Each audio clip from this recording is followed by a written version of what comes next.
એક ગામડાની માલિપા એક ખેડૂને 500 વીઘા જમીન 10 કો ટક્કર લઈ ગયેલો ને એમાં ઉપરા ઉપર 3 વર્ષના દુકાળ પડ્યા.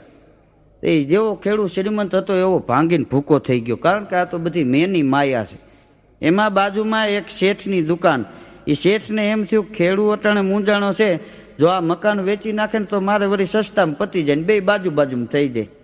એ સવારમાં ખેડૂતની ઘરે ગયો, જય શ્રી કૃષ્ણ, જય શ્રી કૃષ્ણ, મેં સાંભળ્યું છે કે તમારે મકાન વેચવા છે. ઓલો ખેડૂત કે હા મકાન વેચવા છે. તો શેઠ કે એક કામ કરો ને, મને આપી દો ને, મારે બે બાજુમાં થઈ જાય, બોલો કિંમત. તો ખેડૂત કે રૂપિયા 20,000 થાય. તો ઓલો શેઠ કે ના 20,000 ગામડામાં ન આવે, ખોટી વાત છે, રૂપિયા 10,000 આપો ને અમથી આ ઢોળાઈ જાય તો ખીચડીમાં છે ને, હું તમારા ગામનો.